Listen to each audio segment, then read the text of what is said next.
to Sagas and Sass Season 4, brought to you by Geek Saga Entertainment. I'm Tara, along with fellow host Jonathan and guest hosts Seth and Steve. This episode will cover Break, Part 2 of Golden Sun, the second installment in Pierce Brown's Red Rising saga. Please note that if you are watching this as a webcast, then there is a chance you will hear some spoilers because we can't keep our mouths shut for other books in the Red Rising series during our live webcast. However, if you are listening to this as a podcast, those bits have been edited out. If you're watching live, join us in the chat, or after the fact, follow us on Facebook, Instagram, Twitter, and YouTube at Sagas and Sass, or email us at sagasandsass@gmail.com to continue the conversation. Additionally, please note that the views expressed on this show are those of the hosts as individuals and do not necessarily represent the show as a whole. And don't forget that we now have a Patreon with 10 tiers ranging from $1 a month to $40 a month. It offers tons of ways to support us and receive some great perks in return. Check it out at patreon.com/geeksaga_entertainment. And now we kick off our discussion of Golden Sun Part 2 with chapters 12 through 16. When last we saw Darrow, he had stalked out of the gala on Luna to have a little tete-a-tete with his intrusive thoughts. Thankfully, this led to him deciding that he would not, in fact, be a big party pooper and bomb the golds per Harmony's demands. And so he stalks back into the gala in the middle of the sovereign's speech, no less, to enact his new plan, which apparently begins with him jumping right up onto the Bologna's table to make a speech of his own, one that highlights the crimes House Bologna has committed against House Augustus and against Darrow himself. And because everything's legal in New Jersey, sorry, wrong story. But dueling is, in fact, legal on Luna. Darrow demands satisfaction in the form of a duel with Cassius. First, though, he has to get the okay from Augustus. Not that it's super difficult, because all Darrow has to do is play to that man's pride by suggesting that he be king of frickin' Mars. Listen, this doesn't seem like the best thing to put into the head of someone like Augustus, but Darrow gonna do what Darrow gonna do. So he gets Augustus's blessing, even though Mustang tries to stop him, because remember, everyone has been poking fun at Darrow's lack of talent with the Razor, while Cassius legit dueled his way into the Morning Knight position. She ain't gonna stop him now, because he's in a dual mindset. Okay, that doesn't work so well. Anyway, obviously, Cassius wasn't going to apologize after Darrow demanded satisfaction, so duel commandment number 1 is off the table. And there are no seconds as society duels, and they duel to the death, which negates all duel commandments, which all negates duel commandments 2 through 4. Also, this one has to happen right now, so there's no waiting until morning. But seeing as how they're at the top of a tower, at least they've got the high and dry part of Commandment 5 down. Damn, sorry, digressed there a little bit. Okay, back to the duel at hand, because as it begins, the gala guests are getting quite a show. Darrow is probably lasting a little bit longer than anyone thought, but it doesn't look like he's going to last long until with a twist type moment, it's revealed that he actually trained with the Razor trained with Razor Master Lorne R. Argos, which is kind of like getting lightsaber training from Yoda. So Darrow has actually been taking it easy on Cassius as he finally reveals his own prowess, taunting the entire Bologna family as he goes along. Their patriarch barely holds them back, even as their matriarch urges her kin to help her favored son. And then the sovereign makes a big mistake, huge. That being, she reveals her favoritism by attempting to amend the rules, saying that the duel will not be to the death, but to yielding. As Augustus and some of his allies, including the Telemanuses, yes, those Telemanuses, family to Pex, rest in peace, Telemanus, expresses their offense. Darrow, the man of action that he is, presses the duel and straight up cuts Cassius's sword arm off. Of course, a full-on battle between the two factions ensues, in which Darrow kills Cagney. Yes! Victor protects Darrow from Antonia. Yes, queen! Mustang, separated from them all, commands Darrow to protect her father, and Leto is killed when he tries to face down Karnas. Let's just say that the Jackal helped that happen. Ugh. Everyone is trying to flee from the carnage, and while Darrow and his allies do escape, there are more consequences to his actions than he could have ever imagined. Other family feuds are finding their own satisfaction, and as they escape the tower, they witness members of House Fulth annihilating House Thorn, even stomping in the heads of the children. Upsetting as all of this is, at least there's a moment of relief when Darrow et al. Make it to their hangar, until they realize their ship is gone and are then set upon by a whole fuck ton of Praetorians and the Rage Knight, who is none other than Fitchner. Unfortunately, he's no ally this time around, as he stuns both Augustus and the Jackal and insists that Darrow has to come with him to attend the Sovereign. Fitchner does at least assure Darrow that his friends won't be hurt, as the Sovereign can't exactly execute an entire house prior to at least trying them for treason. So Darrow agrees to go with him. Not that he's given any decent choices when he confronts the Sovereign. They meet in her office with Fitchner, Mustang, the Protean Knight, aka the Sovereign's Fury and so-called sister Aja, and her grandson Lysander in attendance. The Sovereign wants Darrow to join her, and when he refuses, because hell yeah, he is no trophy, she brings out the box. What's in the box? What's in the box?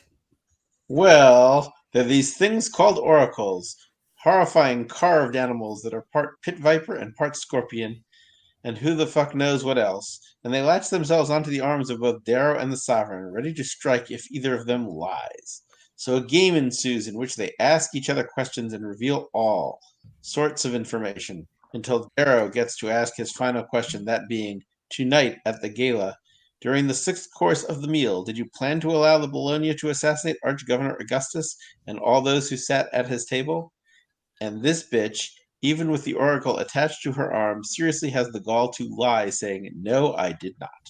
Thankfully for her, but not anyone else, Fitchner is fast enough to save her. Mustang, however, is enraged, demanding to know why the Sovereign lied when she said she promised she would not hurt Mustang's family. The Sovereign tells her that the removal of House Augustus needs to be a reminder, because supposedly the sons of Ares have spread outside of Mars, and it's Augustus's fault because, he's the one who hanged the very woman the sons have used to start waves and all this. Mustang considers this and then admits that the man she knew as her father is, if not literally, then figuratively dead, and that the Sovereign can do with Nero Augustus as she likes. Okay. So, as we always do, having to go all the way back to the beginning of this, Darrow returns to the gala and stalks toward Cassius, interrupting the Sovereign's speech because, as we said, Darrow gonna Darrow and be super extra. So, but I love this passage because it's really like, I don't know. It's one of the ones that I actually used in one of our Sundays with Sass quotes. So if you don't follow us, you missed that. But the Bologna notice the whispers now, and they turn almost as one, a family of 50 and more, to see me, a martial man, all in black, young, untested in war, unblooded beyond the halls of the Institute and the asteroids of the Academy. Some have reasoned me mad. Some have called me brave. Tonight, I'm both. The weight is gone. All the pressure I let crush me as I worried about expectations, as I gentle-footed around making a decision. All velocity, I tell myself. Don't freeze. Don't stop. Never stop. But they're not scared of him because they think he's like useless with a razor. They honestly think he probably cracked. It's also, I do love the fact that, I mean, this is Darrow's viewpoint, so this is him making an assumption. But I love the part where it's like, unblooded outside of the Institute. Are you kidding me?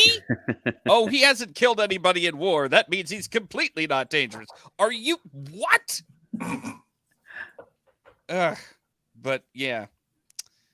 Also, man, I know the world's not screaming for it, but damned if my brain isn't telling me that there's a My Bologna parody to be written. The world might not be screaming for it, but we are. Yeah. Well, I know a group that did a My Verona parody. Oh, nice. Oh, all right. So he confronts Mustang and straight up asks her if she's a trophy, meaning like Cassius's trophy. And he questions her serving the Sovereign. And it's funny because in part one, he was saying, I know Mustang wouldn't be with Cassius, if she didn't care about him, but now he's being all schneh about it.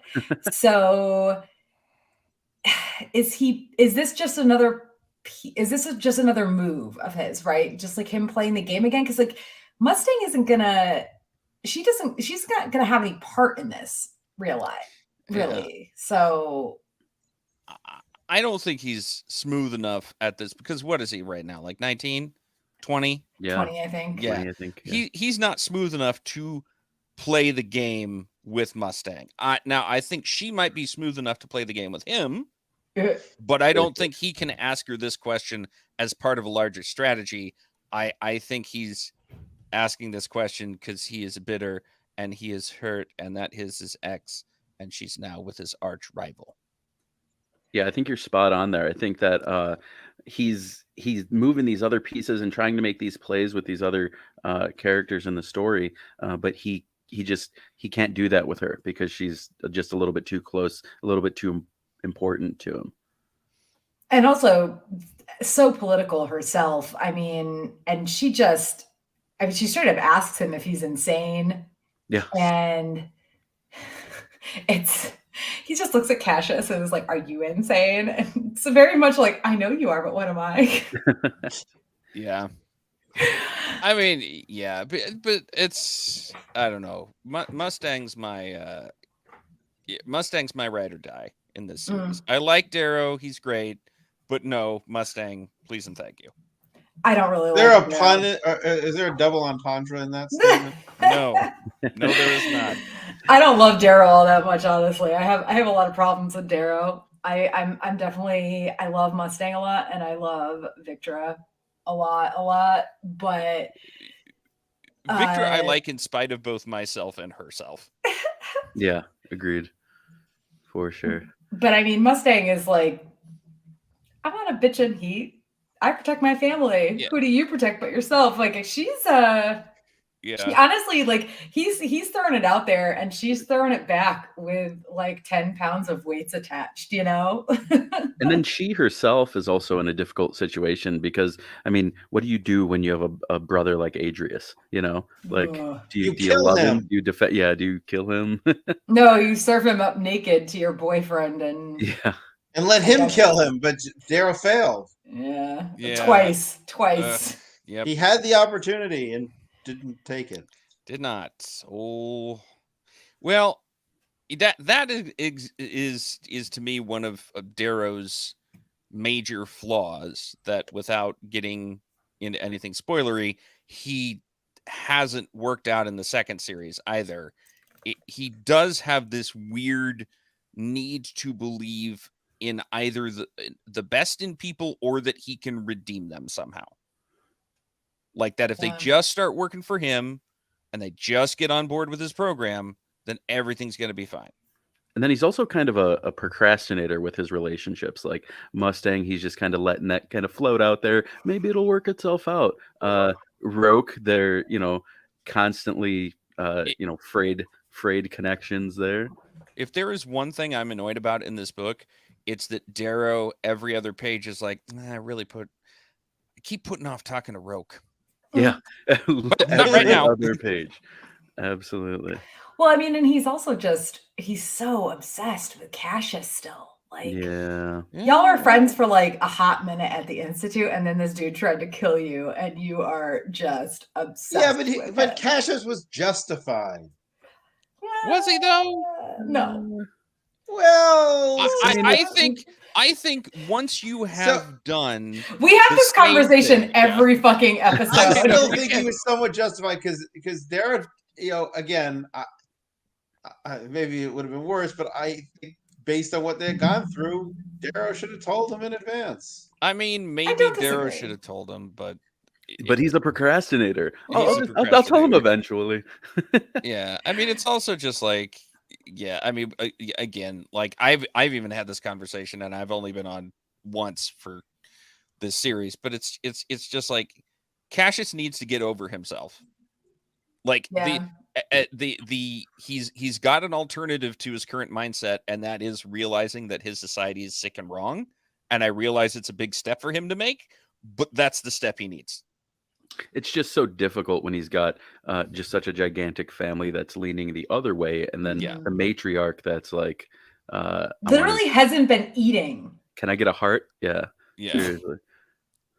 Well, so then Cassius actually like starts messing with Darrow about Mustang. Oh, I've had her in ways you never Yeah. did. Like, first of all, fucking male posturing, yuck. Yeah. Like in the back of a Volkswagen?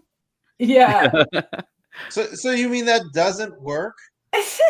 Well, I don't know, because Well, Darrow frankly- sits there, is right there, listening to Cassius say this stuff, and he's like, he's just saying this to hurt me. He's not a bad man. He's just my bad man. And it's like, Yeah, He's I just a- also just want to point out that both of them, like, first of all, how this is a unintentional quasi pun. How dare Darrow? How dare he think for a minute that Mustang is going to be anyone's trophy? mhm. And the other thing is, Cassius, your girlfriend's right there, dude. You think she's not going to dump you for being like this? She's going to dump you for being like this. Yeah. I think She's she gonna- can't they're hear gonna- him. Well, all right. But I mean, it's seriously like, she hears that he did that. She's going to be like, you had me in so many ways. Okay, well, you're going to have me in one more. Goodbye. And then, like, anyway, yes. Once again, I have a very high opinion of Mustang, and it is borne out by the way she's written. Thank you. Yes. No, she's great. And you're right. Like, absolutely. If she found out that he said these things, the thing is, she doesn't even have to, but we'll get into Yeah. that way later in the books. Yeah. But so Cassius is talking smack to Darrow, and Darrow's all like, he's not a bad man, he's just my bad man. Ugh, whatever, dude. But Cassius straight up, he thinks he's gonna kill Darrow. Yeah. Because, Everybody thinks that at this point. yeah. Because Darrow sucks with the razor, right? Like I mean, even his friends are It is known. friends, Cactus, whatever, are making bets about how long he will last or whatever. But again, it turns out that Darrow was the last student of the legendary Lord Arcos, bitches. So Inside. He is not left-handed. So they start their duel. It looks like Cassius is gonna win, and but Darrow's just like playing with him. And I love the fact that he remembers one of Lorne's sayings, one of his many sayings: a fool pulls the leaves, a brute chops the trunk, a sage digs the roots. And then he goes after Cassius's legs. Mm-hmm. It's just very, I don't know. I love that they were able to, that Pierce was able to insert like a really good quote there, and then also show the action of that, of that saying, of that idea. And then plus just the fight scene itself, it talks about Ugh. going in like numbered sequences, like Cassius Yeah. comes at with 7 moves, and then when Darrow comes back at him, he's switching between 13 and 4, and so it's almost like a synopsis of what Darrow is himself. He's something that's outside of the normal of this gold society. That's like, Yeah. hopefully going to be the end of it. Savior. Yeah. I mean, and again, like Darrow thinks about how he was taught to move by his uncle and to kill by a Mhm. legend. And he, Yeah. like you said, he goes into those moves, he goes into the Willow way, Yeah. pretty fluid, like a spring song in defense, then lashing and horrible as the branches of a willow in deep winter, as glacial winds scream down from the mountains. Inside me, red meets gold. I'm literally getting chills just reading that quote. The inside me, red meets gold part always does it for me. Yeah, I mean, there is one. I was a little bit. I was both disappointed by one thing and then not disappointed, because given what Pierce tends to do, the fact that Darrow pulled this off and somebody else didn't have a counter scheme immediately ready, kind of nice. The fact that it all happened off page, kind of annoying. Oh, him training with Lauren. Like I don't think it adds anything for it to be a surprise to us that he's been training with Lauren. Yeah, I mean, I can agree. Yeah, the way the book is written is the fact that it's all one point of view that does get a little weird. It's like, so That's a we good missed this point. entire year of this very important thing happening? Okay.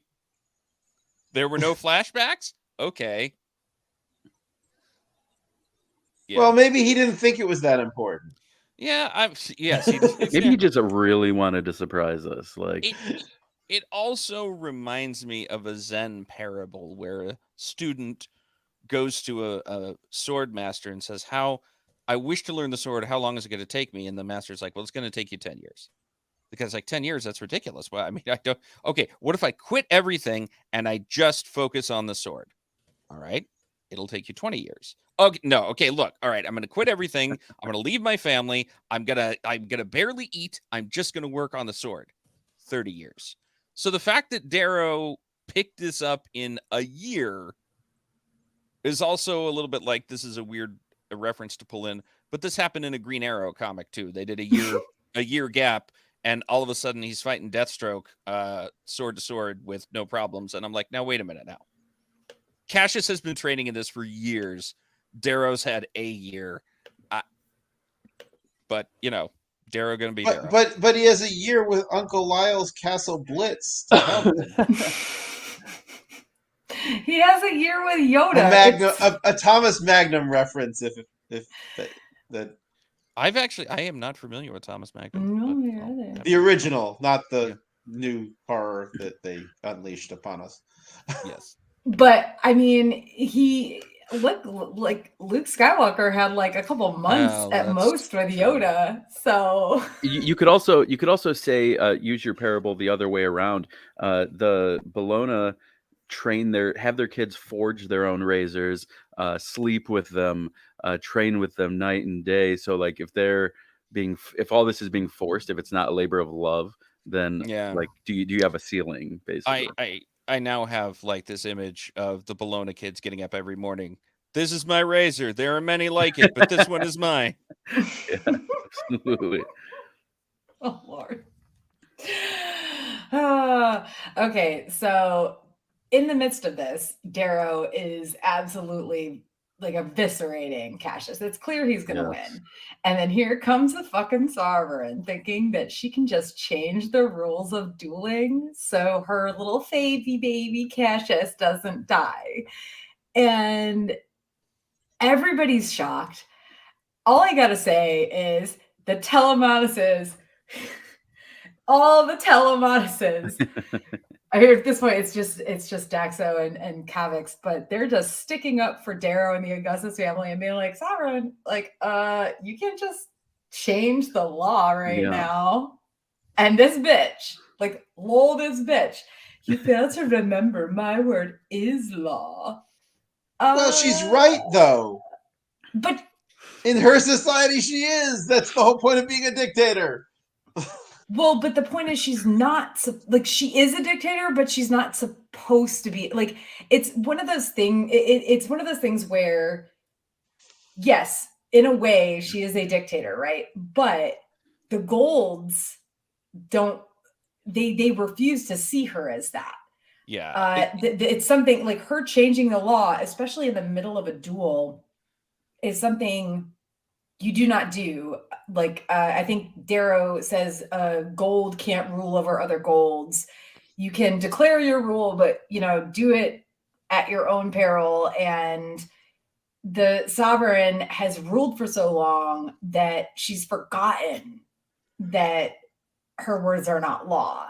And her saying in the midst of this, I'm going to change the rules. That's a challenge, not just to Darrow, but to society as a whole. And it's like okay for you to have a favorite kid, but you shouldn't tell them. You know what I mean? Yeah. And she's a dictator, but her power rests on the privilege and the prestige of her class. And when she challenges that, that's when she has a problem. I also just I think at this point I can safely point out that, like, not to go on a huge rant about Gold Society because I've got one. It's queued up. It's ready to go at any time. The only need for iron golds is because there are other iron golds out there. There's no alien force. There is no outside anything that is going to threaten them. It's just that one iron gold decided they were more irony than another iron gold and has decided to start a civil war. What is more irony than iron? It's steel. What's It's a steel gold. You're steel gold. You're iron, but you're more flexible. I don't know, but they're copper golds, pretty to look at, but pixies. But yeah, it's just that one of the things that I'm like, because in the books it's been 700 years, I think, since this society, and I'm like, conquest. Yeah, I keep asking myself, could this society have lasted for 700 years? I realize they've got all the technology they want, but they have civil wars anytime somebody turns their back because one faction thinks they're more powerful than another. That's it. That's all they do. That's what they do for fun. Right. That's literally what they do for fun. Well, I guess the Rim, when they rebelled, wasn't for fun. It was because they were like, we're our own people. Yeah. But they got fucked. So So Darrow cuts off Cassius's sword arm, but he doesn't get to kill him. Big old fight breaks out. Everybody's fighting everybody. God, and then but nobody important dies, right? Yeah. Yeah, like, nobody really. Cagney dies, good riddance. Yeah, poor Cagney. Oh, poor Cagney. Do you really feel bad for Cagney, Jonathan? And poor Lita. Is it Leto or Leo? Oh, Leto. No, but he does not die, he's murdered by Adrius. Right. Like, because for fuck's sake, Darrow. He's like, oh no, I made a deal with the devil after he sees the jackal shoot Adrius with his little, he's got like a little stylus that apparently has poison darts in it. Yeah. And Darrow's like, oh no, I made a deal with the devil. And it's like, dude, what? Like it's like that John I'm that John Travolta gif at Darrow right now. Like or like that angry basketball fan in the stands. Like but seriously, I will say, like, Leto, while he wasn't important because we only knew him for a short period of time, he seemed like a really good guy. Yeah, he really did. Definitely. Like, he was even sticking up for Darrow when Augustus and Pliny were being shitheads to him in the first part of this book. So it sucks that poor Leto had to die. And again, here's Jackal showing his true colors yet again with his always present stylus, with his paralyzing agent darts or whatever. And then later, just to continue the conversation about the jackal, when the folk dancers are legit stomping on the heads of children, and Victra is tearing up over it like a normal person with empathy would, the jackal also scoffs, and he's like, oh, like, it's so sad. And Darrow's over here like, he's faking it. He doesn't mean it. Like, duh, Darrow. Yeah, and it's like he like forgets to write all these things down. Yeah. Like he just take notes, Darrow.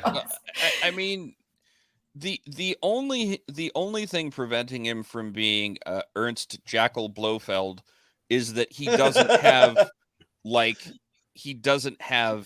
a bevy of attractive and possibly deadly women hanging around him at all times. He is a Bond villain. Now you say that, but speaking of deadly women, now, okay, side note, Darrow, for his part, is thinking, would you have sung if she had known that this was the chorus, children being murdered? But when you say the jackal doesn't have deadly women around him, side note, some of the members of House Vault also try to ambush Tactus, which out of the blue that seems, honestly, but regardless, he kills all but one of them, and the one who lives is fucking Lilith.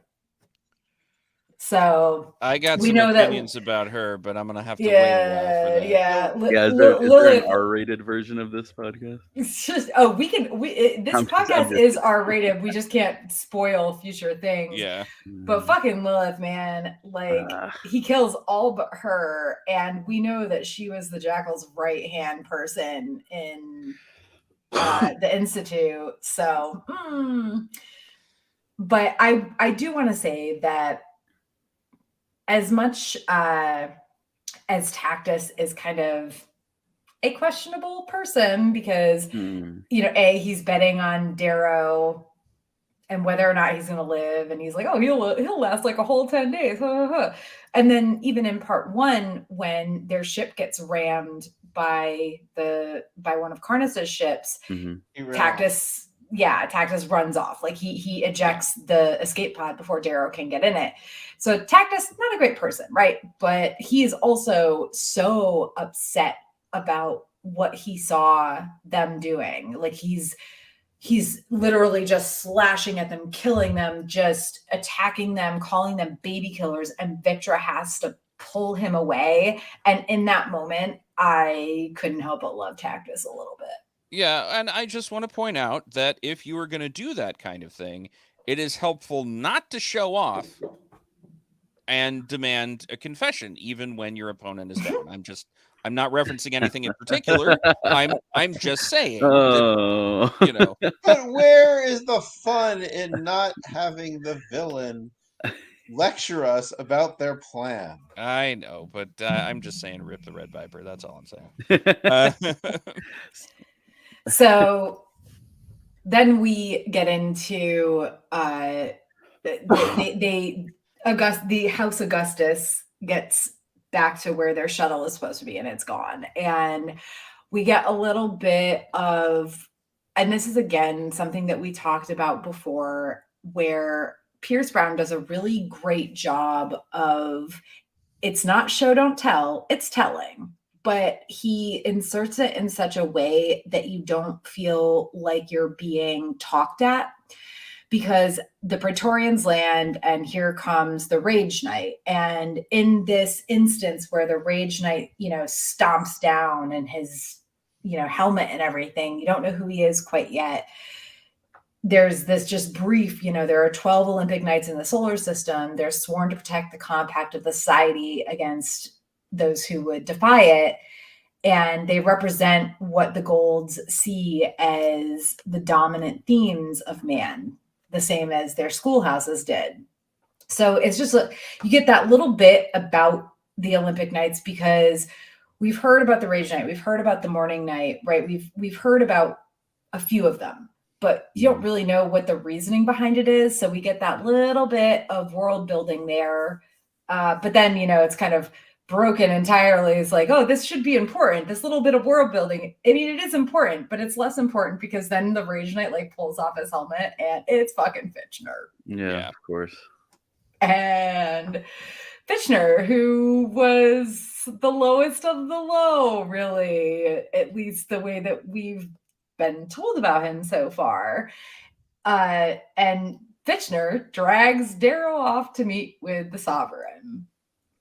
Because again, like the summary said, he is no longer that sort of ally. I guess he promises that his friends won't be hurt, but we'll get into what happens with that in a little bit. So Darrow meets with the Sovereign, and he's in this room with her and Fitchner and do you guys pronounce it Aja or Asia, actually? I'm curious. I know a woman, there's a woman at work with that spelling, and she goes by Asia, but I don't know. I've always said Aja. Okay. Yeah. I've always said Asia, but then I've listened to there's a total of 2 Red Rising podcasts that are strictly Red Rising, and they all pronounce it Aja. So I'm just like, I've never listened to see, this is why we need Nick or Nami here, because they listen to the audiobooks so they could the audiobooks half the time get it wrong. Well, I mean, we're not talking about Game of Thrones or Song of Ice and Fire here with Brian and Caitlin and God knows what other names, what's his name mispronounces. But so Darrow is stuck in this meeting, this official meeting with the Sovereign, and he's thinking that she has clung to power and will cling to power for far too long. A king is supposed to reign and then die, And that's how the young justify obeying their elders, knowing that one day they will get to take their turn. But she's ruled for, X amount of years. She may rule for 100 more. And she asks Darrow why he disobeyed her. And he's just like, because I could. Essentially, yeah. Like when she changed her mind to protect Cassius, so many of the people in that room or on that rooftop essentially immediately rejected her authority because she contradicted herself, which showed weakness, and Darrow exploited that weakness. But she doesn't like being told that she showed weakness, for sure.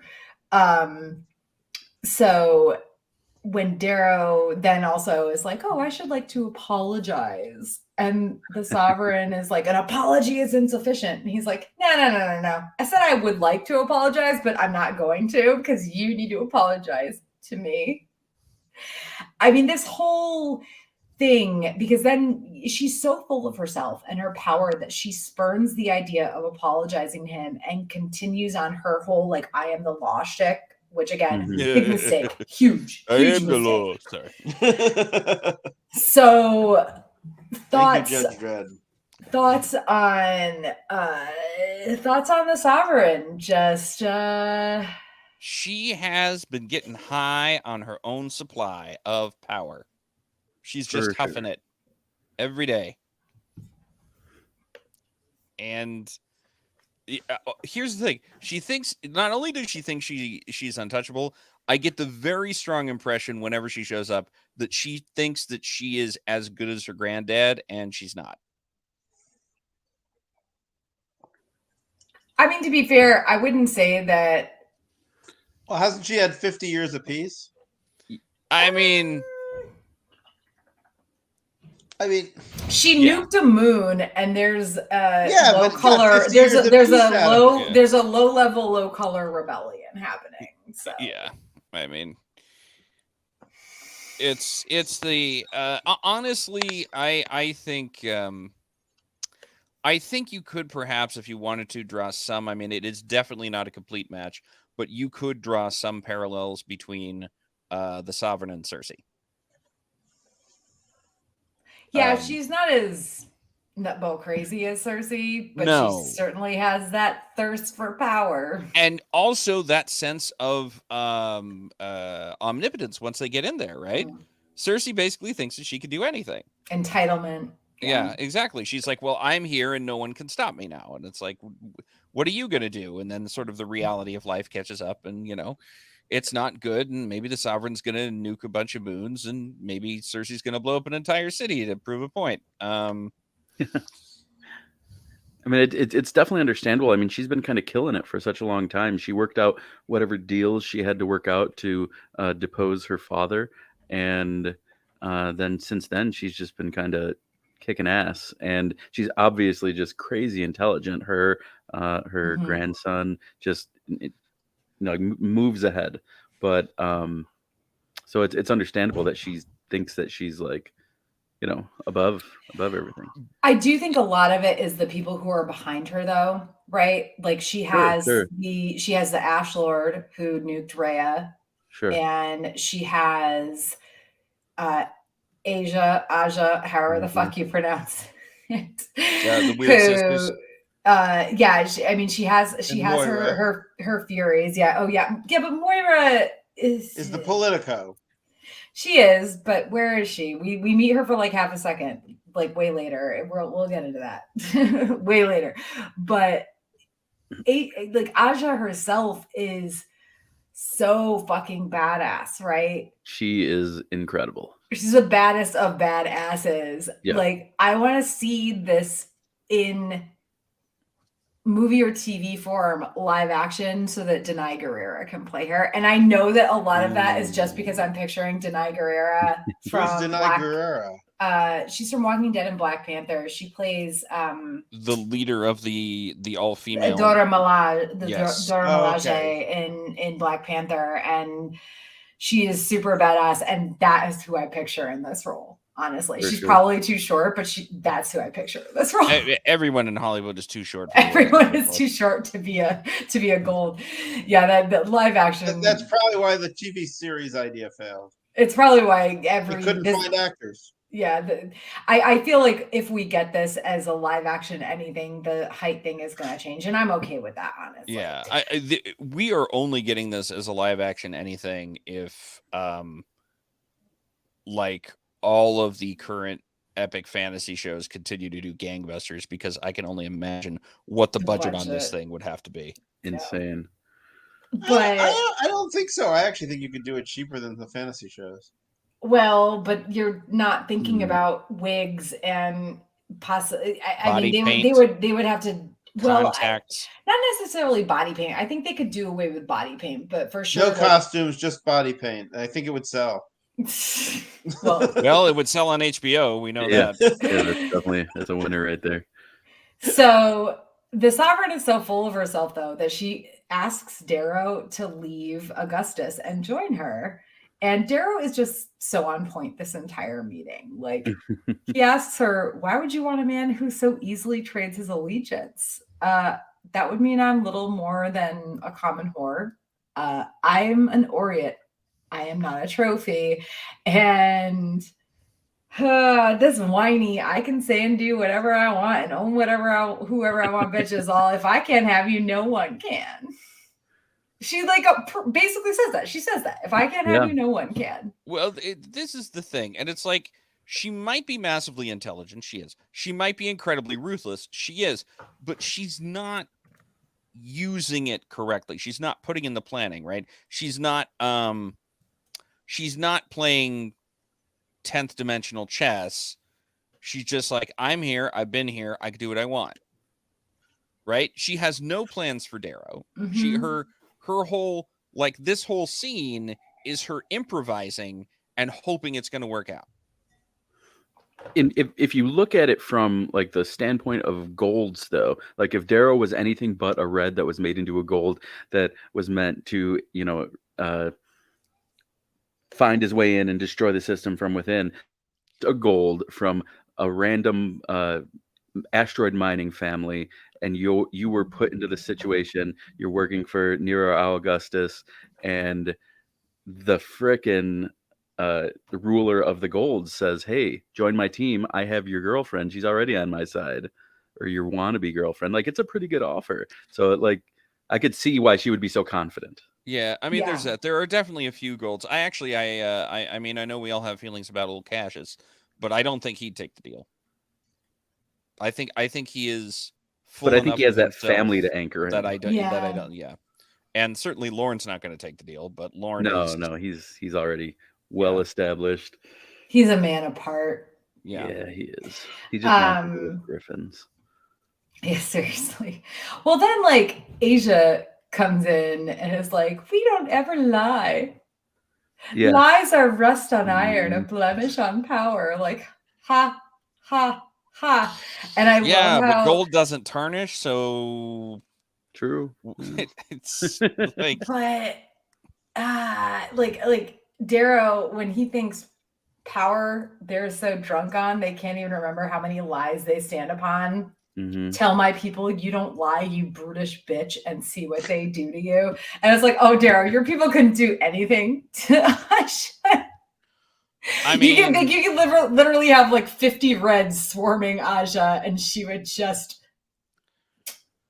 With or without Helldiver rigs, I think they have a chance if they've got some Helldiver rigs.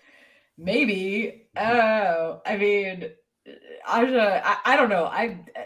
Aja is she's something else. I know. She's one of the So they bring out the oracles after Aja's oh, we don't lie. And first of all, those things are fucking creepy, right? Super creepy. Part scorpion, part scorpion, part pit viper, so many P's, part centipede, 3 blind eyes a piece.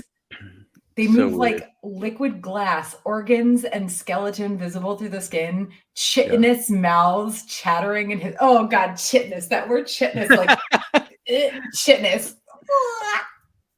Super makes you reminiscent of like the ganja bar scene from Yes. I Yeah. was just thinking that, yes. I'm not a huge Dune Or the fan, or, but or the yes. SETI EO from Star Trek 2.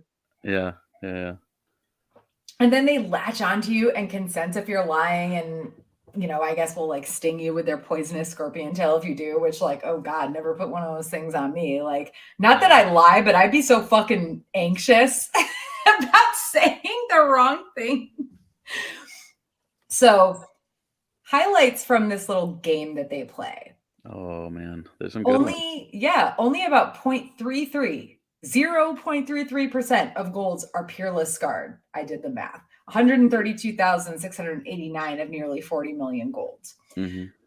The sovereign's greatest fears are that her grandson, Lysander, will grow up to be like her father, not like you stupid bitch. Okay. And the inevitability of old age. You're already old. Darrow cried when he killed Julian because Julian was kinder than the world let him be. I just pour one out for Julian right here. Also, she's so gross when she thinks that Darrow would actually ask her to give Mustang to him if he joins Team Sovereign. Like, good for him for saying she is not a thing to be given, and the Sovereign just kind of scoffs at it, and it's like, bitch. Yeah. Have you met this person? Yeah. I don't know. It's like she there might have been a scene that we don't see because Darrow's not there where she casually tosses off the suggestion that Cassius and Mustang would make a good couple, and then takes credit takes credit for giving Mustang to Cassius or what have you, when Mustang has her own reasons, but again, that's something we can talk about later. Yeah. Much later, if I recall correctly. I think it's much later, yeah. But then Darrow asks his last question. Yep. And it's asking her if she planned on allowing the Bologna to assassinate Augustus and everyone at his table. And she actually tries to lie. Like, you know what's going to happen. Yeah, I think that says a lot about where her mind is. Like, she thinks she can fool these creepy bug things. Or she's counting on Fitchner or somebody to do what Fitchner does. Maybe somebody. I don't know that I'd count on Fitchner. I wouldn't count on Fitchner. No.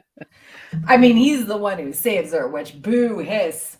But for real though, like I do think she knew that I think that the way the passage reads is that she very calmly says it, but she has to know that this creature is still going to call her out for it, essentially. Oh, yeah. She just doesn't care, right? She believes she will be saved by somebody, and she doesn't think it matters because no matter what, she has Darrow in her power. He's there with her. And then there's Mustang, who, she angry at first. She is for sure. But then she just gives in. However, she is also tossing a gold ring around and then like putting it on her finger. And it was very specifically said earlier on that Darrow gave her a gold ring with a horse head on it. So, I mean, he notes that specifically. So I think that was one of the moments where I was like, I don't believe a word Mustang is saying. Why would you be like very specifically like, I mean, literally holding out your hand and just sliding. He put a ring on it. In this case, she put a ring on it. And I think Darrow knew, in that moment that she was on his side. Yeah. So and then plus he picked like the perfect time to, Mustang walks in, he asks that question. Like, when? Yep. So the Sovereign is still alive, unfortunately, but Darrow is also still alive. Yay! Which means it's on to chapters 17 through 20. Darrow is escorted to his quarters, left alone. Oh, wait, nope, there's a pink lounging in his bed. No, not that he's about to do anything about or with her, as he scoffs at the opulence of his rooms and tries to ignore the naked pink. His thoughts are interrupted when another pink arrives with a box containing a holocube. Both pinks leave, and he activates the holocube, which contains a message from Mustang screaming, "Take cover!" The power goes out, and then he hears it howling. It's Severo and friends come to rescue him, and oh, he's brought a present, a bag rather than a box this time. Not that we get to find out what's in the bag just yet. Instead, they fly back to the villa occupied by House Augustus. They don't like what they find. It seems empty, deserted, until they find a room with more than 20 pinks, browns, and violets who tried to hide, and they've all been murdered. Still, everything seems silent, but turns out it's just a whole bunch of jam fields silencing the fighting that is going on elsewhere in the villa. Darrow, Severo, and the Howlers fight their way through a fuck ton of grays and eventually confront an Obsidian and a Praetorian. Darrow demands to see Aja, who is just chilling by a lagoon because apparently the remaining members of House Augustus are hiding at the bottom of it. Good thing Darrow has brought some leverage, though. After getting in a few pokes at Aja, he opens it and pulls out Lysander, heir to the Morning Throne. Darrow gives his ultimatum. Let him and his allies leave Luna, or he will kill the boy. Because, hey, Aja would kill an entire family to ensure the safety of her sovereign. All Darrow has to do is kill a boy to ensure the safety of his friends. With this hanging over her head, Aja allows the Howlers to rescue the members and allies of House Augustus from the lagoon. A ship is already there, and they all ascend to it, though there's a catch. The Sovereign speaks through Aja, threatening Darrow, and as the last Howler, Quinn, begins to rise, Aja grabs hold of her and beats her within an inch of her life. Now, of course, Darrow dives back to scoop her up, but he's beaten to the punch. Oof, probably a little bit too soon for that cliche.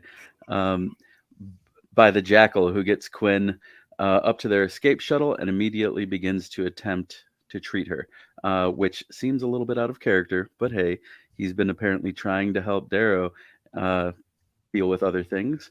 Granted, Tactus, Darrow, and Severo on their way to the flight cabin, or granted, Tactus stops Darrow and Severo on their way to the flight cabin and kind of talks a little shit about the Quinn situation, which leads to Severo, rightfully, beating the shit out of him. Favorite part. Eventually, Darrow makes it to the cockpit where he gets to see Cavix loving on Mustang because, well, Augustus actually has the balls to question Severo's loyalty, but Severo doesn't really take offense to it. He's just his normal snarky self. Lysander is there too, of course, but Augustus apparently doesn't want him around for the hashtag real talk. And asks Victra, the only woman present other than Mustang, to take the kiddo to the passenger hold. Tactus actually offers to do it instead, which Victra is obviously grateful for. But before the powers that can be really start discussing their next step, a light starts blinking on the console, and it's only a moment before Darrow realizes why. Fucking Tactus is escaping with Lysander. We'd pause for dramatic effect, but what's the point? This means they have a couple of minutes at best before they're set upon by the Society's warships. Darrow is kicking himself for not knowing that Tactus would betray them like this, but he quickly formulates a new plan and orders the Blue, who is piloting their shuttle, to take them near to the Vanguard, aka the biggest ship hanging out in orbit, because he's now finally going to get to do what he wanted to do to Karnus' ship back at the Academy, load himself into a star shell and get shot right into the bridge of an enemy's warship. But not alone this time. Severo is with him. They are launched through space. Darrow sees the shock and fear of those on the Vanguard's bridge, and then they smash through its glass. Oh, gosh. So Darrow being shut up in his quarters and I'm trapped by opulence. And what's the biggest thing I pulled from this was that as he feels trapped by this opulence, he misses the House Mars castle at the Institute, like that dirty, cold castle. He misses the mines. He thinks about being with Io, but then he's also, oh gosh, At the same time, he cannot think only of the red girl. When he sees the moon, he thinks of the sun. Mustang burns in his thoughts. If Io smelled of rust and soil, then the golden girl is fire and autumn leaves. Oh, Darrow, you weird romantic, you. He's got the soul of a teenage poet. I guess so does Pierce Brown, right? I mean, I do love the comparison because Darrow is constantly comparing Io to Mustang. And personally, I am a Mustang stan more than an Io stan. I mean, I don't think we got to know. I mean, like we've talked about this. Like, I think it would have been interesting if Darrow had been the one who died and Io had been the one who was co-opted to lead the revolution. But anyway, we're both Mustang stans. I just like that. I just like that when Darrow he thinks about how, oh, like I wish I could only remember Io so I could be like one of those knights of legend, a man so in love with one loss that he closes his heart to all others. Like, I will say at least he recognizes he's not that. He's just a boy. Yeah. I was gonna say, speaking as someone who is polyamorous, that's not the way it works. But that's. I mean, that's not the way it works. Yeah. Ever. It's just, yeah. I have been with and lost so many relationships, and even the ones I didn't choose to end, even the ones I didn't choose to end, it's like, man, it's been years. Like, I think it's because she died, right? Yeah. That he still feels this way. But I also like that he has that sort of loyalty to her. When he feels dirt, he honors Io. And then when he sees fire, he remembers the warmth and flicker of the flames across Mustang's skin as they lay in their chamber of ice and snow, which apparently he never fucked her, though. Well, I mean, no, I didn't get that impression. Oh no, we're not going to get into spoilers, but he never fucked her. That's why Cassius was saying he had Mustang in ways Darrow never did. He was recuperating and she was recuperating, and then they had to fight to survive. And then, but I thought they were with each other for like a while after the academy. They absolutely were. They never fought after the institute. Wait, I thought we got confirmation that they. That is why Cassius was saying. All right, he had her. I don't agree with that. I thought he meant that you've had her in some ways, but she's done kinkier shit with me. Yeah, that's how I interpreted it. Too. You did it missionary. Let me tell you how we did it. Also Steve. Missionary, but the lights were on. Steve, what do you think? You know what? I don't know that I've ever really thought about it in that way. I think it would be pretty out there to say that they were together for a year after all this and like together, like there, and they didn't. So I definitely took Cassius's sentence as, yeah, I do all sorts of weird shit with your ex-girlfriend. Interesting. Yeah. Interesting that the only femme person here is the one that's like, no, they definitely didn't fuck. Well, because the thing is, it's like, because she was, if you'll forgive me, hot to all try. Over him. Oh yeah, they both were. Yeah. So the fact that then they got out and managed to keep their hands off each other is doesn't make sense. Yeah. I will save my thoughts for a future podcast, but no, I stand by my opinion that they. I mean, it's entirely possible that I don't think they come right out and say it, but no, they don't. I think we need to email Pierce Brown on this one. Yeah, come on, Pierce. The question: did they fuck or not before? Did they bone? I say no. I think he actually answered it in an AMA, but I am not gonna take the time right now to track that down. What is an AMA? Ask me anything. Which is why I am pretty sure, because I remember seeing a thing that said in an AMA, Pierce Brown said they did. But okay.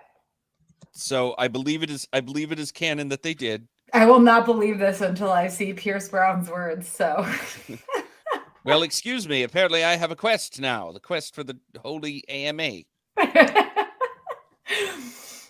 so Darrow, I can't.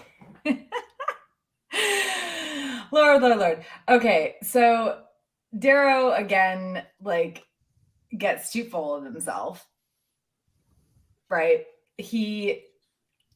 When they finally fight through everybody, they've seen all these dead low colors that have been left behind, and they know that Aja and everybody, they have the members of Sagas Sass trapped with who knows how much air left at the bottom of this lagoon. And Darrow gets too full of himself. He's like, tell the sovereign that we of Mars do not bow so easily. And the sovereign speaks through Aja, saying, that's what the governor of Rhea said when my Ashlar came to put down his rebellion. He sat upon his ice throne in his famed glass palace and asked one of my servants, who are you to breathe fear into a man such as I who have descended from the family that carved heaven from a place where once there was nothing but a hell of ice and stone. Yeah, who are you? Your family did it, not the Reds you brought along. Yeah, yeah, exactly. Who are you to make me bow? Go home to Luna, go home to the core. The outer reach is for creatures of sterner spines. Now, to be fair, he's not wrong about the last part there.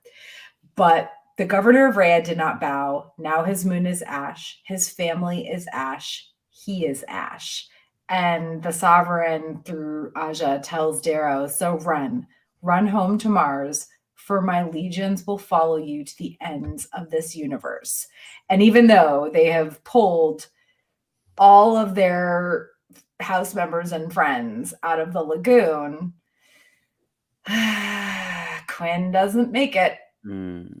At least not at this point, because Aja beats her nearly to death. Yeah, I mean, that was also just that is because of setup. I will not say anything else, but that is because of setup. Oh, absolutely. And it's also like, because there's no particular reason for it to happen. It's like, oh, catch one and beat him to death because we know that he can't do anything, because if he kills Lysander, then he's lost his ace and will kill. And it's like, frankly, but one of the things it does underscore for me is how pointlessly, like, not that we needed this underscored, but how pointlessly violent and cruel Gold is all the time. Like, there's no reason to do this. It doesn't gain anybody anything. It doesn't tell Darrow anything he doesn't already know. It's just like, I can hurt one of your people. Meh.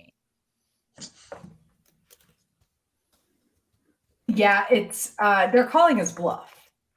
That's what they're doing. Yeah, right? But I mean, at that point, probably he should have flown back up to the shuttle and just killed Lysander in retaliation.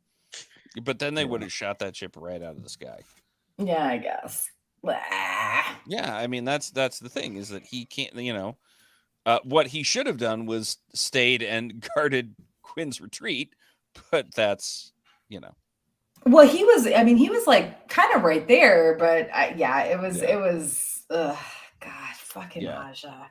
Yeah, well. Now, just like before we get into the next point, side note, when they get up to the shuttle and the Jackal is like offering to help care for Quinn, and he demands someone hand him a data pad, so Darrow does. Yeah. I find it so hilarious that Darrow is like, oh, he pauses for a second when he sees my distinctive hands. Like, what? Ah, the hands. We're back to the hands again.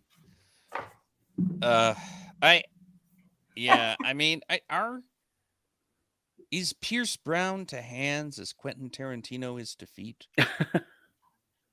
Well, I mean, there's a lot of hands. Yes. And it's always Darrow's hands, though. Yeah. He's got very special hands. They're the best of hands. Nobody can match with his hands. They're not tiny. Well, they're the hands. fastest They're big hands. They're the fastest of hands, right? From when he was Yeah. a hell diver. Yeah, Oh fast Lord. and nimble. But like now they're gold hands. I don't know. Whatever. How are they distinctive? Okay, whatever. Fine. So then we get into the cockpit, and Augustus is there with Lysander, and Augustus is like, I'm only a monster. Wow, I can talk. I'm only a monster when it's practical. I don't think I will have to be this time. We're just trying to get home. As long as your grandmother permits our passage, you'll be safe. And Lysander's like, grandmother says you're a liar. And Augustus is like, ironic. Yeah. I like it. Augustus is like, I'm only a monster when I need to be. Like when two reds are in a garden and one of them sings a Augustus. song. How dare, really? But well, I'm now the devil's advocate. Was that As him being always. a monster? Was that him being a monster, or just considering red subhuman? I believe the one goes along with t'other. Yeah, yeah. Of course, then he orders Victor to take Lysander to the passenger hold because she's a woman. And it's like, for that moment when Tactus is all, oh, I see you mad about this, and I'll do it instead. I've not seen my brothers in a long time. I wouldn't mind talking with this kid. And Victra is like, yeah, absolutely, blah, blah, blah. And he like winks at Victra, punches Darrow's shoulder, pats Lysander so roughly on the head that he almost knocks the kid down. And Darrow's like, I'd hate to know his brothers. Of course, this is all a ploy on Tactus's part, and he escapes with Lysander in tow to return to the Sovereign, which just, seriously, God damn it, Tactus. Take a side. Seriously, you just fought your way out of that part of the gala with your friends, and now you're just like, I'm gonna fuck you over. And I know there's the whole thing about his family, and they're like, don't be in Darrow's shadow, but like, it's that hog wallet blood. He's such a dick. but he's like, I feel sad and bad for Tactus in so many ways, because like as much as I hate him, Yeah, he's clearly a product of his trauma. Yeah. Definitely. Yep. Yeah.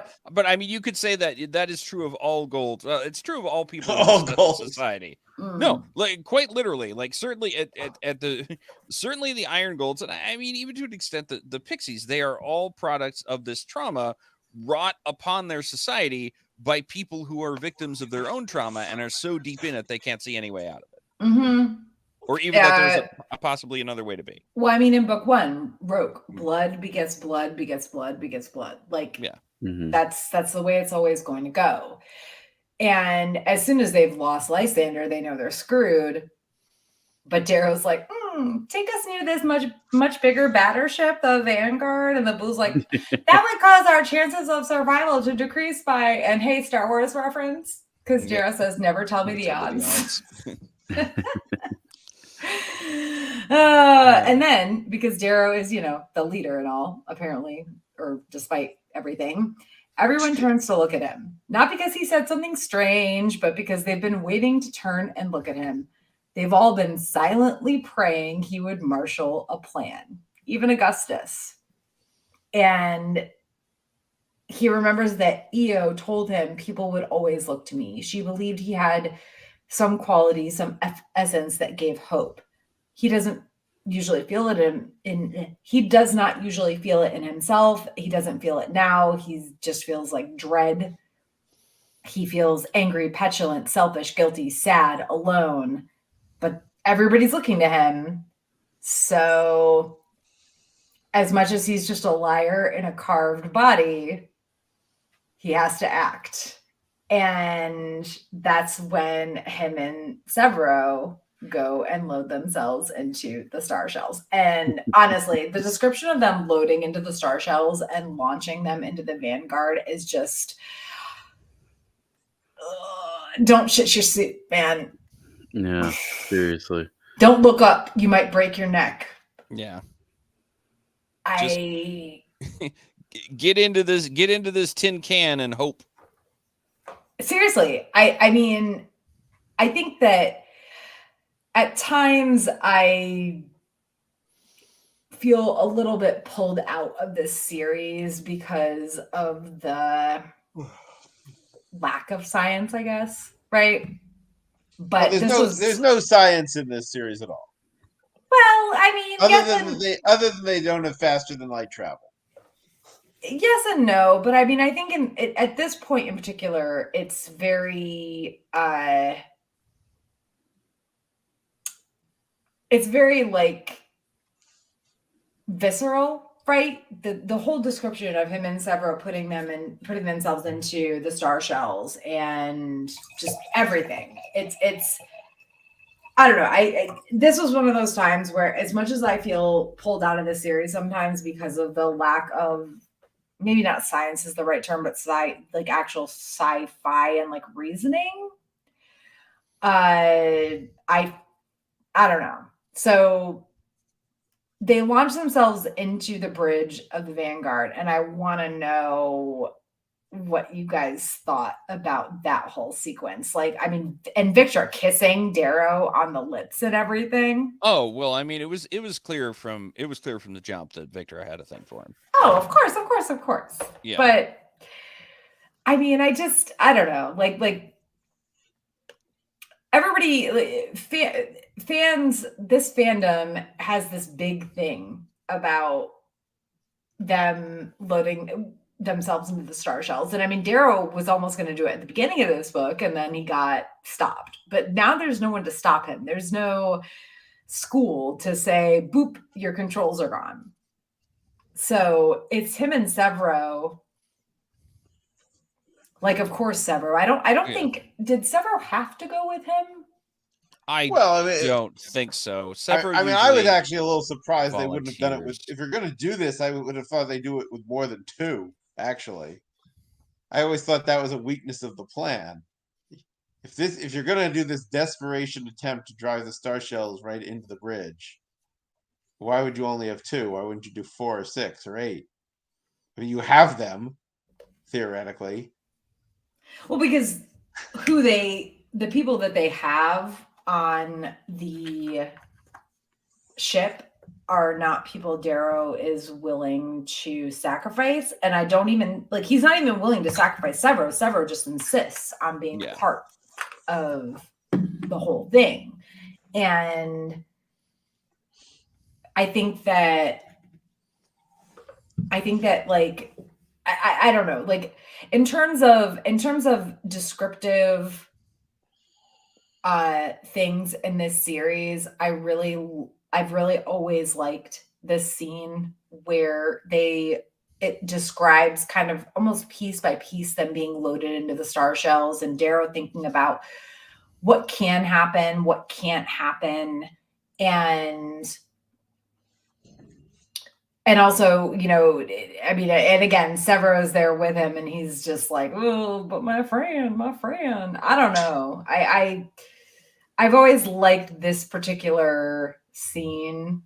I don't love Victor kissing Darrow on the lips because Victor deserves better, honestly.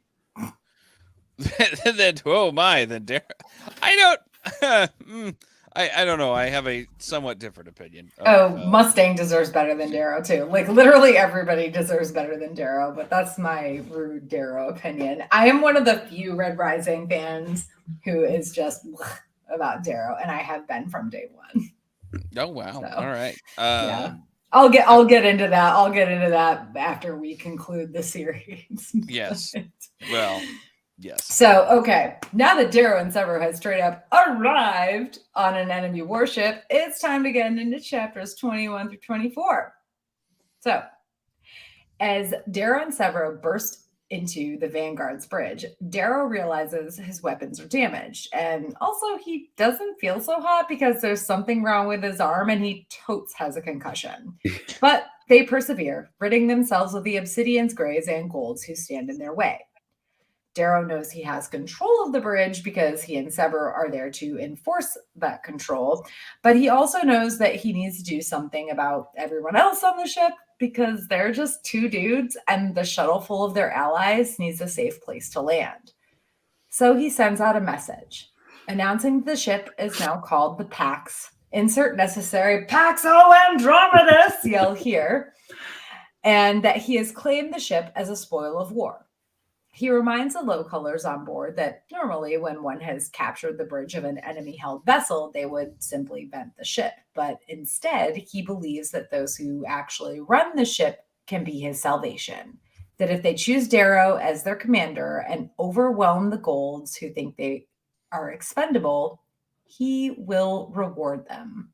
And deep breath here because, wow, the low colors listen. They fucking rise.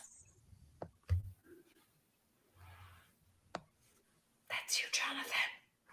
I know. I'm there.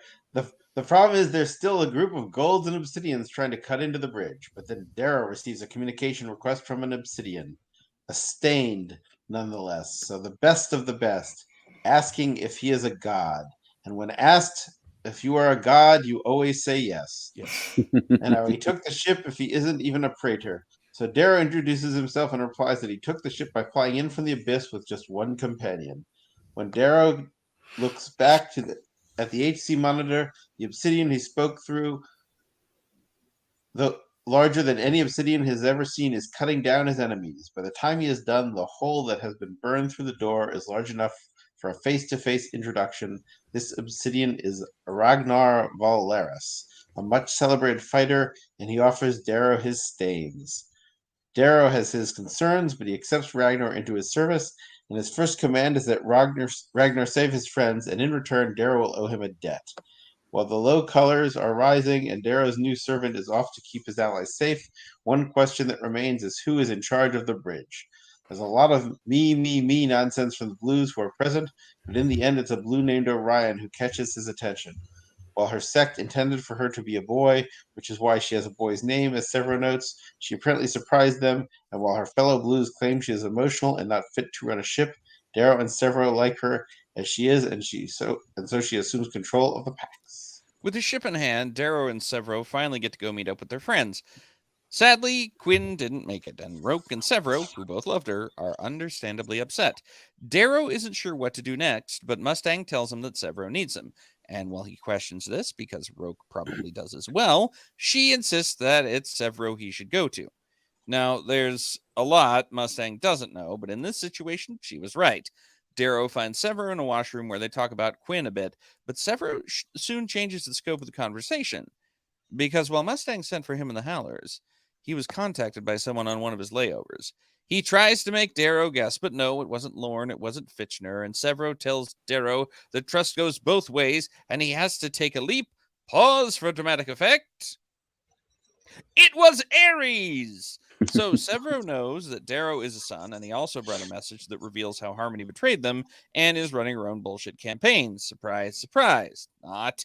The fact that Severo knows who and what Darrow is, because, oh yeah, he also knows that he's carved red, is such a huge release for Darrow that he breaks down sobbing.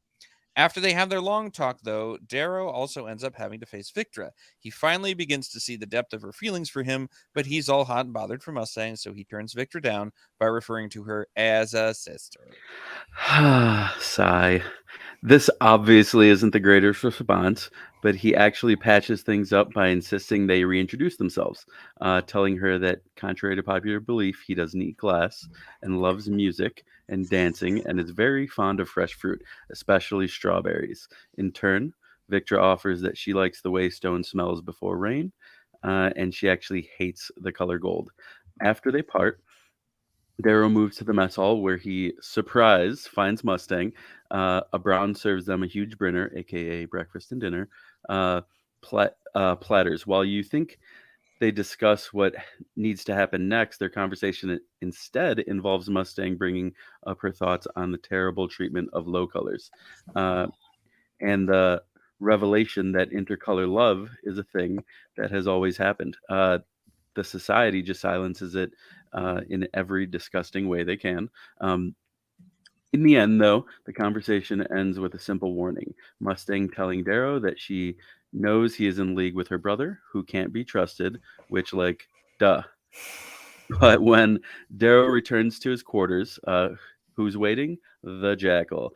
They reassure each other of their alliance, and their conversation ends when Darrow claims that he thinks he knows how to fan the flames and spread war, and asks, "What can your network tell me about the shipyards of Ganymede?"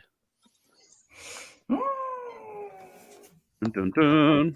Okay, so holy shit, literally everything that happens with and everything about Ragnar. Ragnar. I mean, I like the guy, and this is mostly in jest, but I am going to refer to him a little bit as Two Packs, Too Furious. Damn it, that's so good. Yeah, that's good. Oh gosh. So Darrow knows that it's Julii ships, aka Victro's family, by the way, that take Obsidian Flame slaves from their home.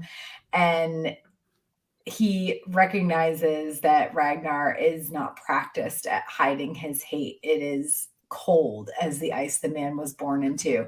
But that's also interesting because the Obsidians are so the things that they're taught, the way they live, Golds after the Dark Revolt by the Obsidians, which was the only uprising to ever actually threaten their reign, they took the Obsidians' history, their technology, they wiped out an entire generation and gave their race the poles of planets, the religion of the Norse, and told them that the Golds were gods. So it's been a few hundred years, but it's interesting that even after all that time, Ragnar does think of Darrow as a god, but Darrow also notices that Ragnar hates this life, right? Even as he is asking if Darrow will accept his stains, leaning forward, voice plaintive, a strange worry creasing the corners of his mouth. It's there's a lot of back and forth, right? And there's Darrow recognizing that Ragnar hates this, but also seeing that Ragnar needs it. God, abuse. Yeah. No, yeah, seriously.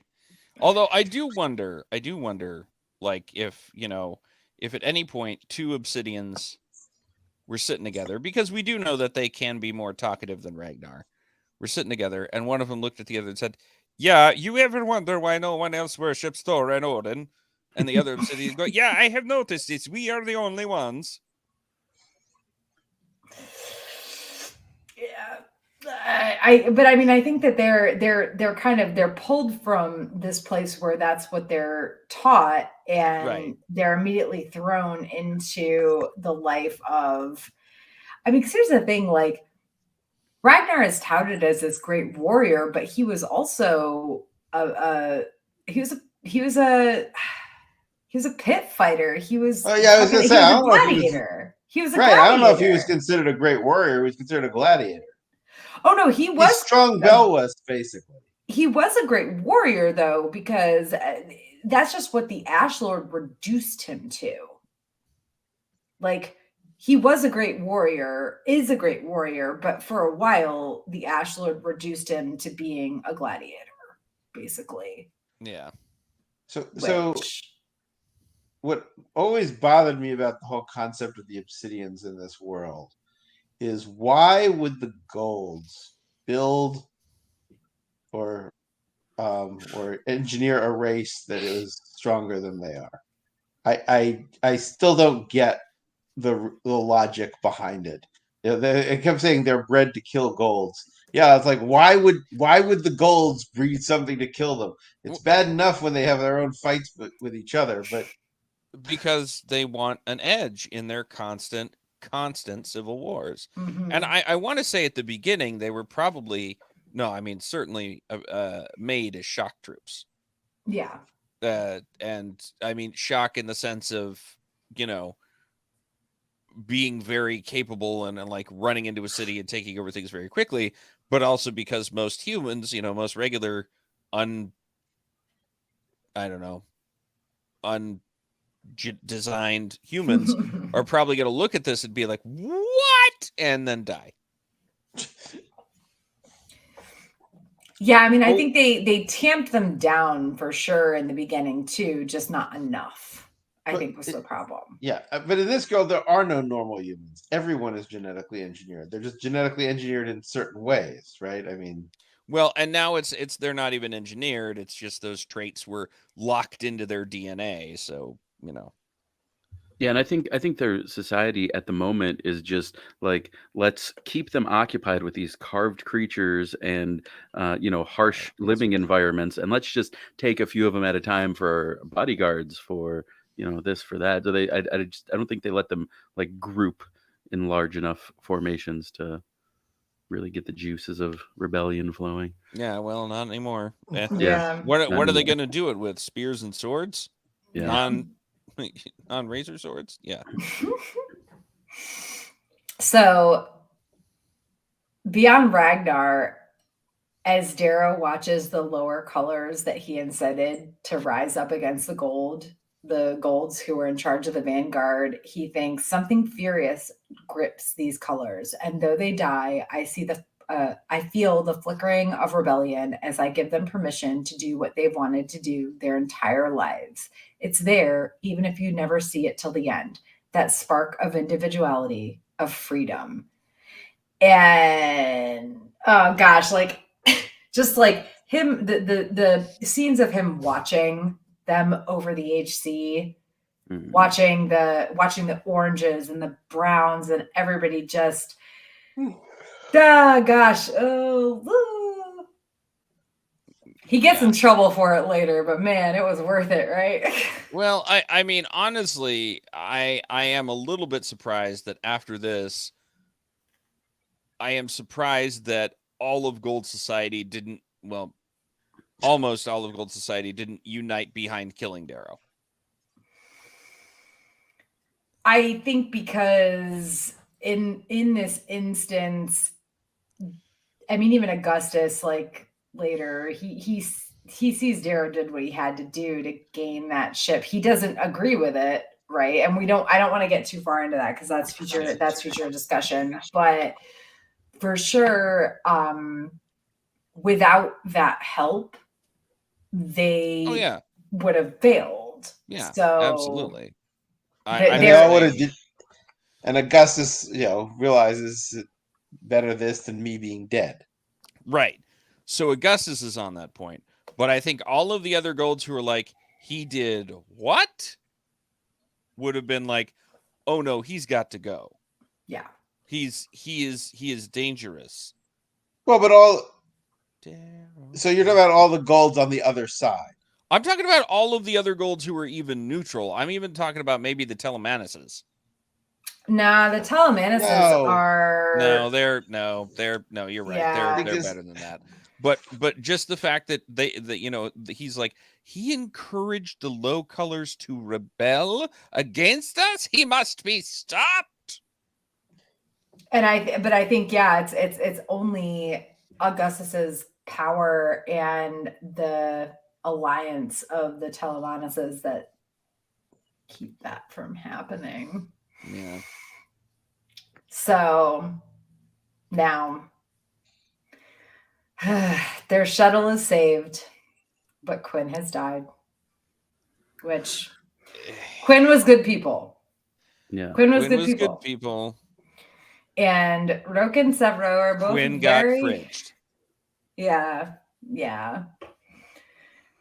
Roke and Severo are very upset over her death. And Mustang tells Darrow he should go to Severo first, which A, smart girl. B, Darrow goes to Severo like he should because Mustang told him to. Like, please, yes, Darrow, go to Severo, your like actual true friend, and not Roke, who is already been mad at you for everything, like whatever. So Darrow and Severo have a conversation about Quinn, how she cared for Severo, but never in the way he wanted her to. And Severo says that if any of them deserved to live, it was her. There wasn't a cruel bone in her body, but that didn't matter because it doesn't matter if you're good or evil. It's all up to chance, which, I don't know if that's really the truth, but Darrow claims that it was chance they knew her at all, chance that brought her to House Mars, but it turns out that it wasn't chance, it was Fitchner. He traded a pick with House to get Quinn because he thought she would temper the others in House Mars and govern their anger. And then if Fitchner hadn't picked her, Severo believes they wouldn't have met her and she'd be alive. But Darrow has a point because, like, eventually Quinn very likely would have probably been part of their group anyway, right? She, they as they collected slaves and then freed them, Quinn very likely would have chosen to be part of their group, chosen to follow Darrow, chosen to follow Severo, been a howler, no matter what. So, too long didn't read. She wasn't a howler, though. Yeah, she was. Yeah. Was she? Yeah. She was one of Severo's howlers. But TLDR, Rip Quinn. And they have this whole sweet conversation, but the end result is the real important part because holy shit, turns out Severo has known that Darrow is the son of Ares and a Red for like a while now, and he's on board. So I think that's because he's like, yeah, the society treated me like shit too. Mm-hmm. Oh, he straight up says that. Yeah. Yeah. What do we got to do? We got to blow it up. Okay, great. I'm your boy. I think this is one of my favorite scenes in the book, just because Severo's like, shut the fuck up, stop lying, tell me the truth. After he's like, oh well, maybe it was this person, maybe it was this person, and he's like, no, say it, give me another shit answer, give me another lie, and I'm walking. Yeah. Not only that, but Severo does actually say, my gold brethren have been trying to kill me since I was born. Yeah. And the only people who treat him decently are people who don't have a reason to, i.e. low colors and the lower level howlers, whatever. Now Severo also is smart enough to realize that it's not his secret to share. Because Zero was like, well, should I tell everybody? And Severo's like, some of the others might understand, but don't you ever tell Thistle or Roke. Yeah. And that's huge. That's huge for the storyline so far because, we've talked about how they've been going back and forth with Roke. Like, what do you think? What's he going to do? Is he going to spaz out? Is he going to, what would he do if he found out? Like, he's, like, your relationship's tenuous as is. Mm-hmm. And hearing someone like Severo who is far more attuned to people than you would expect him to be, right? He even says Thistle wouldn't go along either. And it's like, at this point, Thistle is like a straight up howler. So, but Severo still says, don't believe that these two people would understand. And so yeah. And then Darrow's like, are you sure you're okay with this? And Severo's like, no, it feels good. It feels good here in my heart. Despite all of the shit, it feels good. And then Darrow just breaks down sobbing because for all this time, he's been alone. And now somebody he has every reason to trust from beginning to end is right there saying it's okay.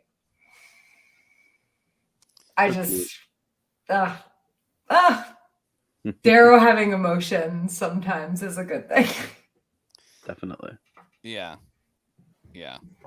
And the one guy who might have understood he had to kill because that guy went a little crazy.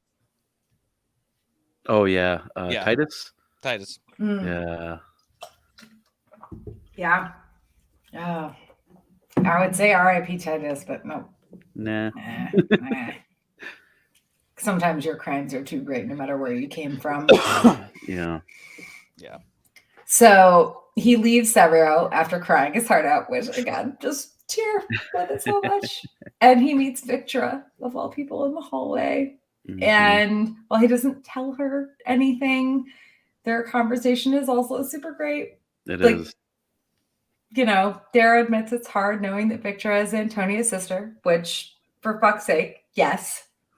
Like, I mean, honestly, I can't imagine being in that position where it's like, I feel like I can trust this person, but also, whoa, their sister has fucked me over like several times now and Yeah. is such a huge bitch. And like, how do I know she's not just in the same mindset as her family, right? Yeah, Yeah. she's not playing the long game. Yeah. Yeah. But Victor keeps telling him, like, I'm not Antonia. And then she looks like she wants to kiss him. And he's Mhm. like, nope. Sister. Yeah. Yeah. Well, of course, she tries harder though. She's like, you're strange. Like, you love women, but you don't enjoy us. There's so much to enjoy. Do you even know how soft my skin And she is. Victor is a fucking sex pot. And like, listen, I love Mustang because I respect Mustang, but I love Victra because I would fuck Victra. Victor would teach him some things, I believe. Oh yeah. Victor would teach me some things. Oh golly. I think that's why I love her character so much, is because I mean she says I don't lie, I've never told a lie, and then she's also she's exactly who she is. She knows exactly who she is. She doesn't talk shit. Anything that she says is you know the truth, and she's just a fucking badass. Like, she's cool. I feel bad for her that she's in love with Darrow because again, Victor, you For can sure. do better. I mean, Mustang can too, again, like I said, but Victor can also do better. And then Darrow kills that sexual tension by calling her sister. Oh, Darrow. Well, it depends. It depends on what fandom you're reading. Yeah. And then Victor takes that step sticker and just slaps it right back on. We're like, oh no, we're not doing this. We're not. Well, I mean, I think that, you know, the fact that she actually feels, you know, bad about that because she thinks that he doesn't want her because he thinks she's like wicked or because he looks down on her. And thank fucking God, Darrow is not like he kind of takes a step back and thinks, okay, so I've got to see her separately from her bitch sister Antonia, because again, Antonia is a huge fucking bitch. And she's misunderstood. She's just stop being a devil's advocate. No, that was being sarcastic. Oh, okay. I wasn't being the devil's advocate there. But I love when they reintroduce themselves. Oh, so cute. Yeah, that's Love the smell before rain. It's a sweet moment. It really is. Like Darrow saying, you know, I love music and dancing, things that you wouldn't expect this warrior to admit, and fresh fruit, strawberries, which from, you know, our perspective, it's like we know he was a red and he probably never tasted a strawberry beforehand, like before he was a red. I mean, I grew up going to strawberry fields and picking fresh strawberries with my family in Connecticut, but that's not a thing that, like, you can get them from the supermarket. They don't taste the same. Oh, no, not at all. They do not taste the same as when you go to a field and you get your hands just stained with juice as you pick them right off the vine. And they're like kind of warm like the summer air, and they taste like heaven. And that's what I picture he is thinking when he says he loves fresh strawberries. There used to be a field you could go to in the town I grew up in where they would give you fresh picked strawberries for money. And now it's another strip mall. Progress. You had to pick them for yourself, though. They wouldn't just give them to you. Well, I know we couldn't. Like, that's not what they did. But I mean, but there was a Oh. lot of stuff. Like, they did corn in the summer, they did pumpkins in the fall. There's this whole thing. It was right by the library, and But they wouldn't let then you pick them? You had to, like, you just bought them? I mean, I guess we it's still just bought 'em. fresh, but... Yeah, I mean, yeah, Oh, it no. was- I used to go strawberry picking. I used to go apple picking, too. Also amazing. I grew up in New England, man. Like, yeah, farm town New England. yeah. No, I mean, I grew up in California, so it's lucky we had anything that would grow anywhere where I lived at the time. There were more- there were- California is like a farming capital of the world.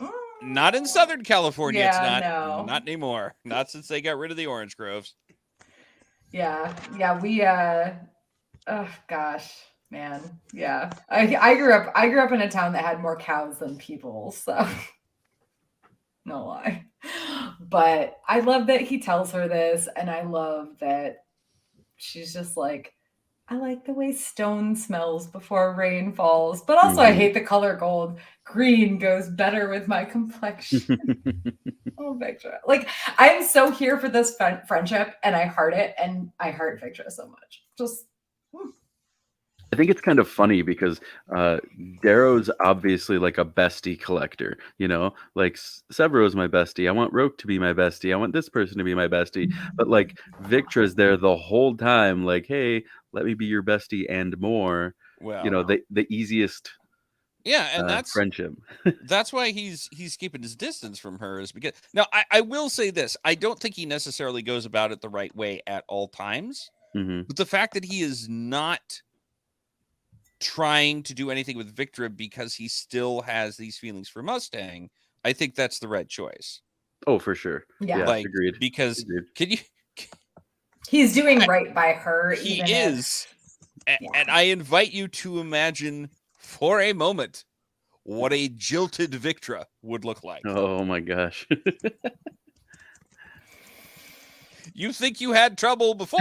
Well, It's, honestly, I imagine a jilted Victor being like a jilted me, and it's scary. okay, for all sure. right. Just saying. That's why I love Victor so much, because I identify. Like, there are like the worst parts of me are Darrow and the best parts of me are Victra, but sometimes they combine into like a monster, and that's why I hate Darrow but love Victra. Hate is a strong word. I don't like Darrow because I recognize so much in him that I don't like in myself. And with Victra, I recognize in her so much that I love about myself. Whereas Mustang is like the person I want to be, but Well, I'm not. I mean, I don't want to use this terminology because she's really not, and a lot of Mustang's gifts make sense considering the family that she's born into. So it's hard for me to say that she's a Mary Sue because she's really not, Mm-mm. but she is sort of unattainable. Well, I mean, she's born into the Augustuses, but essentially raised by the Telemonases. Yeah, So she has the best of both worlds because the Right. Telemonases are. yeah. But she's also just like, she has a bone deep sense of political savvy that is, it's not unbelievable again because of who she is, but like any politician would kill to have that level of seemingly inborn, like, oh yeah, no, this is what we're going to do and this is how we're going to do it. Well, and speaking of Mustang, turns out that while in the service of the Sovereign, she's been doing some digging through archives that include all sorts of information most people don't know. And we get into that during their bacon and eggs chapter. Yeah. Yeah. It's literally called Bacon and Eggs. And she talks about how one of her dissertations is about mistakes in the sociological manipulation theorems imposed by the Board of Quality Control, including the chemical sexual sterilization of pinks, which I hate that Nami isn't here for this right now, because that was something that we touched on in our discussion in part 1 of this book, where she was, Nami was going off about how awful everything about the pinks was. And I was like, oh, it gets worse. Yeah. So the chemical sexual sterilization, that means that they can't actually feel pleasure. Unless I could be wrong about that, but to me that it's basically like in Africa when they the cutting of the rose. Yeah. Yes. That is what I'm 99.9% sure that's what that means. So they are not just forced into sex worker life by their birth, but they also have very little, possibly zero ability to enjoy sex. I'm going I'm gonna be Jonathan for a minute. If I may. No. Yeah, go ahead. By doing that, they lose another measure of control and over the pinks, I think, and also just I don't want to start working blue, but it's just more fun if your partner's at least a little bit into it. For like sure. A little bit. Just a little bit. A little bit. A lot. A lot. But it's like it seems like oh God. It seems like having pleasure slaves who don't feel pleasure is sort of defeating the purpose. And I'm done. And I feel gross, and I want to take a shower. No, I think that was tastefully said. I really do think you could have yeah. gotten a lot more crass, but Yeah, I think that was well said. Agreed. Absolutely. No, yeah, I agree, but that.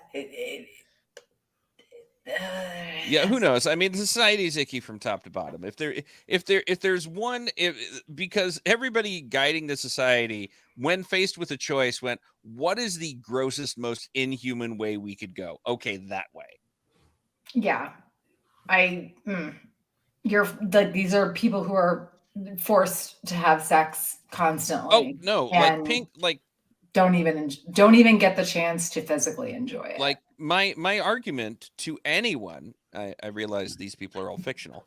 Actually, I'm going to say probably all fictional because I know what some corners of the web can cough up. Who say, well, but no, the society is perfect the way it is. I would say the pinks. I would say that to anyone who refused to see the flaws in gold society. I'm not foreshadowing. Well, I think that, and then Mustang specifically says that this chemical sexual sterilization has led to a tragically high suicide rate within the gardens. And Darrow notes her use of the word tragically, because most golds, maybe most high colors, would have just said inefficient. Yeah. Yeah.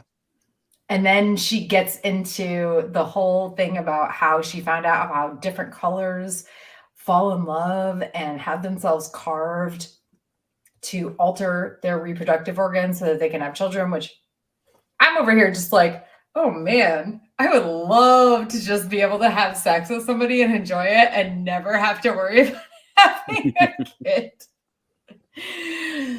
But, I guess people like to have kids or something. So I mean, it's a thing. Some people enjoy it. I don't think anyone likes to have kids. I think they like having a kid. People want to have kids, though. People desire to have children. I understand that I'm separated from it and don't want it myself, but I understand the desire sort of way.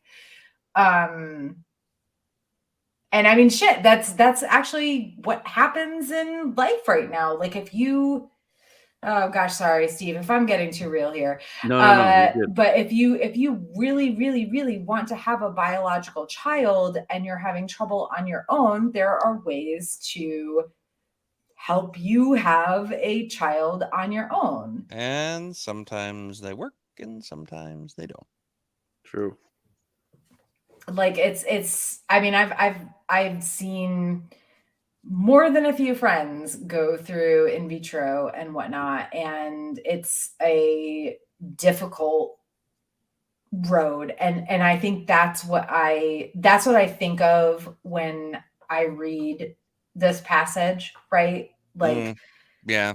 people who spend a crap ton of money and because they are in love with each other and all they want is a biological child of their own. I personally don't, feel that or understand it, but I have watched people try and succeed and try and fail. And it's a hard fucking thing. And to know that, the other difference is in this particular world, they are supposed to be biologically incompatible entirely is and they do it anyway. And like Mustang said, Darrow says it's Darrow says it's terrible, and Mustang tells him, and beautiful. No one knows of these people, she says. No one but a handful of golds with access. The human spirit tries to break free again and again, not in hate like the Dark Revolt, but for love. They don't mimic each other. They aren't inspired by others who came before them. Each is willing to take the leap, thinking they are the first. That's bravery. And that means it's a part of who we are as people.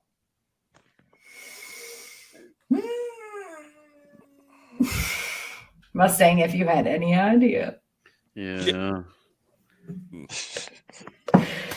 If only that was the last meeting she had with a member of House Augustus, or the last meeting he had with a member of House Augustus at that point. Because like it ends so nicely because Darrow is like, as much as he's questioning like whether or not she can understand who and what he really is, everything about the bacon and eggs chapter, man. Yeah. Super good. I don't even like bacon that much, but Really? How can you not like smoked pig? I love bacon. I like some turkey bacon, honestly. Crispy and delicious. I'm a turkey bacon person. I'm sorry. What were you gonna say, Steve? I was gonna say, just touching back on the pink thing, which is just, I mean, it's huge, and it's just like this very shocking thing. It makes you think about pinks that we've met and just their personalities, like Mickey, for instance. Like he's such like this big, over the top, emotional person, and it's like, I don't know. It's crazy to think about when you think about well, and Evie too, right? Yeah, Evie. Yeah, absolutely. Yeah. And you heard her story in part 1 where she was talking about how they basically have a thing in their head that inflicts pain constantly until they're like 12 years old, except for when they obey.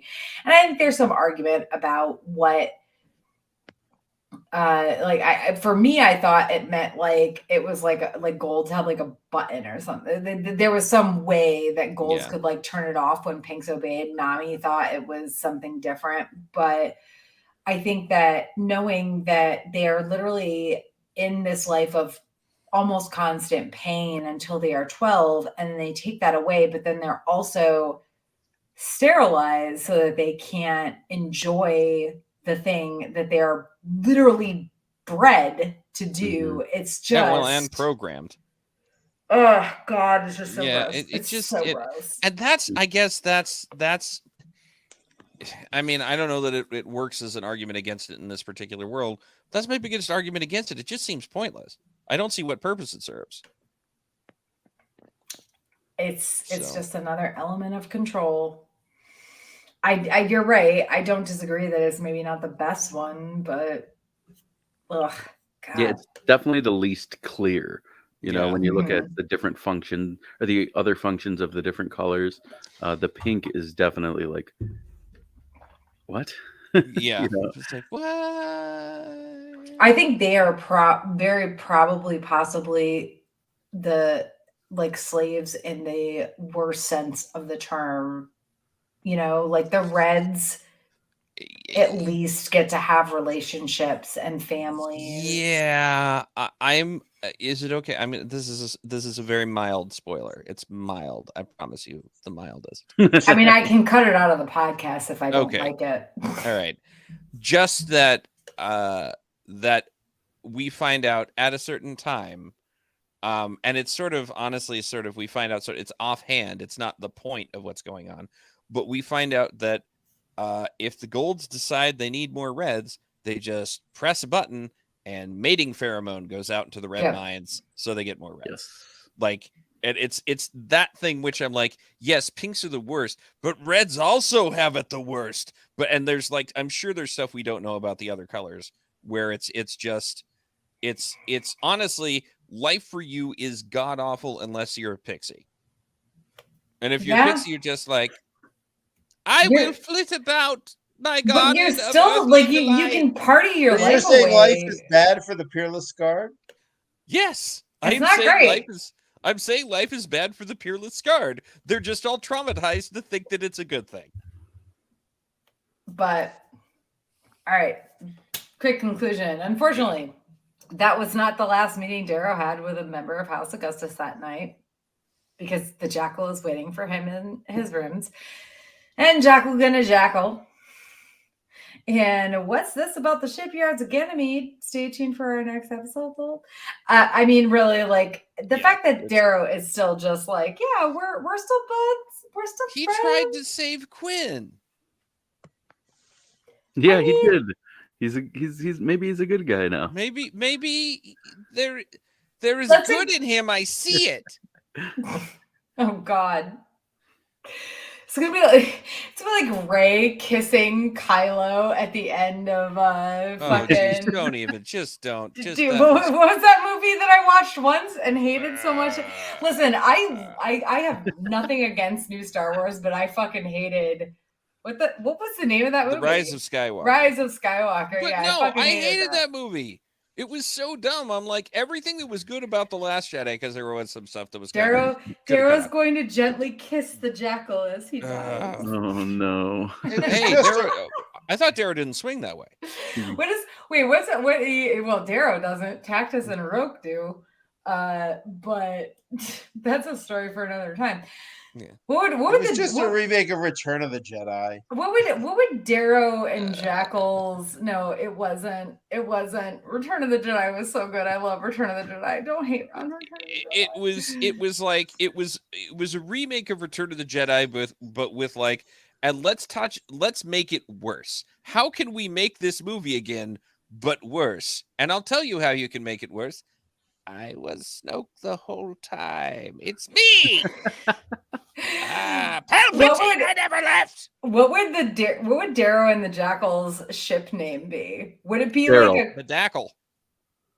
Dackle, Daryl, or would it be like Darrow and Adrius? Like Darius.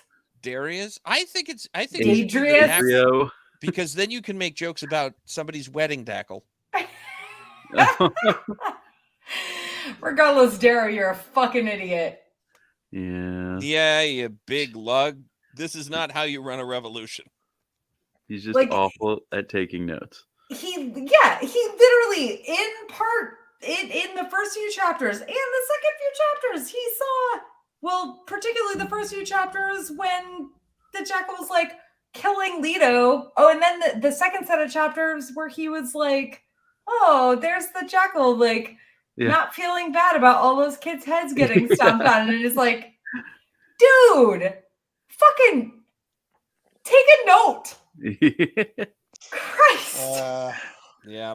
Well, that's our Darrow. Well, on that note, as we close out the episode, we just want to give a shout out to our heroes, to our patron, Tommy of the TKOK Podcast Network. Thank you so much for supporting us. Tommy once baby. Again. Yeah, Tommy baby. We love him so much. Mwah. Once again, I'm Tara, along with Jonathan, and guest hosts Seth and Steve. Don't forget that you can always hit us up at Sagas and Sass on Facebook, Instagram, Twitter, or YouTube, or email us at sagasandsass@gmail.com with any comments or thoughts you might have. Thank you for joining us for Sagas and Sass. We will be back on Wednesday, November 30th to cover part 3 of Golden Sun. Have a good night. Goodbye. Good night.